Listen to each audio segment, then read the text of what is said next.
ನಮಸ್ಕಾರ ವೀಕ್ಷಕರೇ, ನ್ಯಾಷನಲ್ ಟಿವಿಗೆ ಸ್ವಾಗತ. ನಾನು ತ್ರಿಷಾ ರಮೇಶ್. ಒಂದು ಕನ್ನಡದಲ್ಲಿ ಒಂದು ಹೊಸ ರೀತಿಯ ಒಂದು ಸಿನಿಮಾ ಬರ್ತಾ ಇದೆ, ಅದೇ ರಕ್ಕಸ ಪುರದಳು. ಏನಿದ್ರು ಟೈಟಲ್ ಅಂತ ನೋಡಿದರೆ ಟೈಟಲೇ ಡಿಫ್ರೆಂಟ್ ಆಗಿದೆ. ಇದರ ಕಥಾನಾಯಕ ಬಂದು ರಾಜ್ಬೀರ್ ಶೆಟ್ಟಿ ಅವರಿದ್ದಾರೆ, ಹಾಗೆ ಸ್ವಾತಿಷ್ಠ ಅವರಿದ್ದಾರೆ, ಅರ್ಚನಾ ಕೊಟ್ಟಿಗೆ ಅವರಿದ್ದಾರೆ. ಇನ್ನು ಹಲವಾರು ಜನ ನಾಯಕ ನಟಿಯರು ಇದರಲ್ಲಿ ಅಭಿನಯಿಸಿದ್ದಾರೆ. ಇನ್ನು ಈ ಸಿನಿಮಾ ಟ್ರೈಲರ್ ಬಗ್ಗೆ ಹೇಳೋದಾದರೆ ತುಂಬ ಕನ್ಫ್ಯೂಸ್ ಆಗಿ ಸಸ್ಪೆನ್ಸ್ ಆಗಿ ಟ್ರೈಲರ್ ಕಾಣಿಸ್ತಾ ಇದೆ. ಸಿನಿಮಾ ಪೂರ್ತಿ ಒಂದು ಸಸ್ಪೆನ್ಸನ್ನು ಕ್ರಿಯೇಟ್ ಮಾಡೋ ಥರ ಇದೆ. ಹಾಗೆ ನಾವೆಲ್ಲರೂ ರಾಜ್ಬೀರ್ ಶೆಟ್ಟಿ ಅಂದ ತಕ್ಷಣ ನೆನಪಾಗೋದು ನಮಗೆ ಕರಾವಳಿ ಭಾಗದ ಸಿನಿಮಾಗಳನ್ನು ಮಾಡ್ತಾರೆ, ಹಾಗೆ ಯಾವಾಗಲೂ ಡಿಫ್ರೆಂಟ್ ಕ್ಯಾರೆಕ್ಟರ್ಗಳಲ್ಲಿ ಕಾಣಿಸ್ಕೊತಾರೆ ಅನ್ನೋದು ಗೊತ್ತಾಗ್ತಾ ಇದೆ. ಹಾಗೆ ಈ ಸಲ ಮೊದಲ ಬಾರಿಗೆ ಪೊಲೀಸ್ ಪಾತ್ರದಲ್ಲಿ ಕಾಣಿಸ್ಕೊತಾ ಇದ್ದಾರೆ ಅನ್ನೋದನ್ನು ಟ್ರೈಲರ್ನಲ್ಲಿ ಸಣ್ಣ ಝಲಕನ್ನು ಕೂಡ ತೋರಿಸಲಾಗಿದೆ. ಸೊ ಇನ್ನು ಸಿನಿಮಾ ಓವರಾಲ್ ಟ್ರೈಲರ್ ಬಗ್ಗೆ ಹೇಳಿದರೆ ಒಂದು ಸಸ್ಪೆನ್ಸ್ ಥ್ರಿಲ್ಲರ್ ಮೂವಿ ಅಂತಲೇ ಹೇಳ್ಬೋದು. ಇತ್ತೀಚೆಗೆ ಕನ್ನಡದಲ್ಲಿ ಎಲ್ಲ ರೀತಿಯ ಸಿನಿಮಾಗಳು ಬರ್ತಾ ಇದ್ದಾವೆ, ಕಾಮಿಡಿ ಬರ್ತಾ ಇದೆ, ಲವ್, ತಂದೆ ಮಗನ ಸ್ಟೋರಿ, ಎಲ್ಲ ರೀತಿಯ ಸಿನಿಮಾಗಳು ಬರ್ತಾ ಇದ್ದಾವೆ.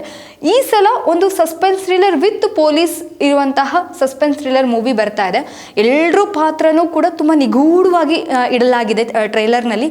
ಯಾಕೆಂದರೆ ಮೇ ಬಿ ನಾವು ಸಿನಿಮಾ ಸೀಟ್ ಎಡ್ಜಲ್ಲಿ ಕೂತು ನೋಡಲಿ ಅನ್ನೋ ಮಾತ್ರಕ್ಕೆ ಈ ರೀತಿಯ ಟ್ರೈಲರನ್ನು ರಿಲೀಸ್ ಮಾಡಿರಬಹುದು.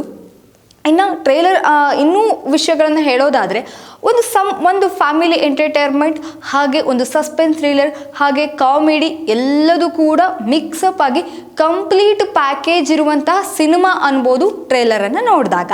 ಇನ್ನು ಹಾಡುಗಳ ಬಗ್ಗೆ ಹೇಳೋದಾದರೆ ತಂದೆ ಮಗಳ ಇರುವಂತಹ ಸಾಂಗನ್ನು ಕೂಡ ಮಾಡಿದ್ದಾರೆ, ಹಾಗೆ ಸಿದ್ದಪ್ಪಾಜಿಯ ಸ್ವಾಮಿಯ ಸಾಂಗ್ಗಳನ್ನು ಕೂಡ ಇಲ್ಲಿ ಮಾಡಿದ್ದಾರೆ. ಸೊ ಎಲ್ಲ ರೀತಿಯ ಸಾಂಗ್ಸ್ಗಳು ಕೂಡ ಈ ಸಿನಿಮಾದಲ್ಲಿ ಇದೆ.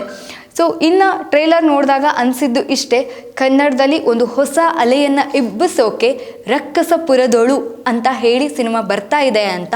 ಇನ್ನು ಈ ರಕ್ಕಸ ಪುರದಳು, ಈ ಪುರದಲ್ಲಿ ಯಾವ ರಾಕ್ಷಸ ಇದ್ದಾನೆ, ಯಾರು ಆ ನಿಜವಾದ ರಕ್ಕಸ, ಈ ಏನು ಕತೆ ಅನ್ನೋದನ್ನು ನೀವು ಫೆಬ್ರವರಿ 6ನೇ ತಾರೀಕು ಸಿನಿಮಾ ಥಿಯೇಟ್ರನಲ್ಲೇ ಹೋಗಿ ನೋಡಬೇಕು.